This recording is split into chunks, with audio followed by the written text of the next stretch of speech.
FOS TV is brought to you by the Lion's Den. The Den always has been and always will be about enjoying family and friends in an environment steeped in Happy Valley tradition. So come back to the Den, the perfect place to recall old memories while creating new ones. Mark Brennan of FightOnState.com here with this edition of FOS TV, wrapping up Joe Paterno's weekly press conference. I'm joined as usual by Pat Boland of ESPN Radio 1450 here in State College. Pat, Joe Paterno seemed like a little tired after winning his 400th victory here at Beaver Stadium. There was a big celebration going down on the field Saturday night, and here we are Tuesday, and he seemed like a little bit spent. Yeah, he didn't really have his best stuff today. Very sort of a boring press conference. Didn't really shed much light on anything. I think he was just glad to get through with it. And maybe if you have a chance to view it somewhere, you may have the same impression. But he didn't really talk up Ohio State, didn't really talk up his team, really didn't say much of anything that was actually newsworthy. Yeah, I mean, there were a few things that came out of it. He talked about the one thing that was a little bit weird, and when we're trying to recap, he was having trouble understanding the gist of certain questions. He wasn't quite getting the drift of it.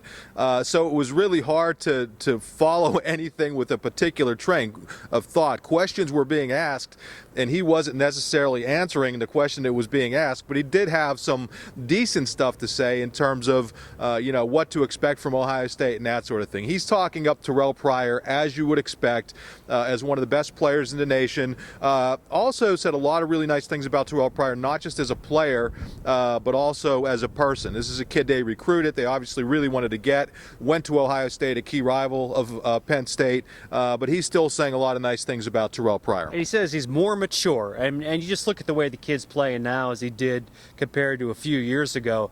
Much, much different player. Now, going back to some of the things that Joe did say, what did he call Rob Bolden in the early part of the press conference? Yeah, and that was one of the things when we're talking about, kind of following things with a specific train of thought. He was asked if McGloin's going to be the starting quarterback, which is what everybody wants to know. And he initially said, that's a tough one to answer. And he started calling Bolden Blocker.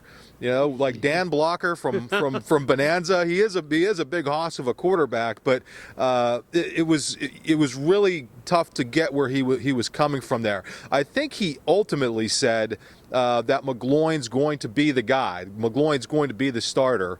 But that it almost seemed to me, Pat, as if he was going out of his way to not say anything negative about Bolden. Were you getting that he was really nervous about saying anything that might be taken the wrong way, maybe as a shot at Bolden? Yeah, I think he wants to protect the freshman. I know the kid, a few weeks ago, he was on top of the world. He was the starting quarterback at Penn State. Gets hit in the head against Minnesota, and it has been downhill ever since. The kid has a lot of talent, but it probably hasn't been the year he thought it was going to be.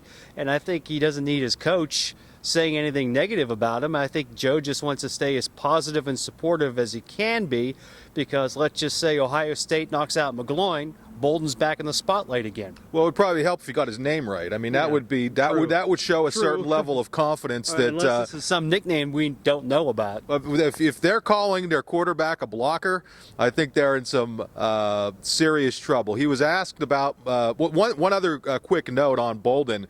He said they had considered bringing Bolden in before the half, shortly before the half against Northwestern here at Beaver Stadium, but they ultimately decided not to do that, and really it worked out well for Penn State. I mean, McGloin comes in, leads that long touchdown drive, and Penn State's right back in the game.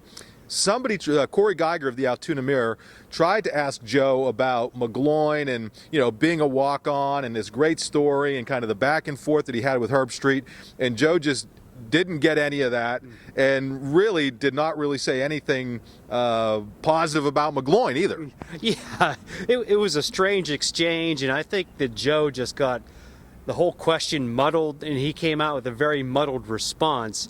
And maybe Joe just needs to get some wax taken out of his ears or something like that, because it was really bad this week for him, asking questions to be repeated, and when they were repeated, I don't think he truly understood what was said, and it led to a pretty disjointed press conference. Yeah, he didn't look so great at the Big Ten media days in August, but I'm on record, and I've said it throughout the year, that I thought he was looking better and better and better as the season went along, and just kind of showing more energy.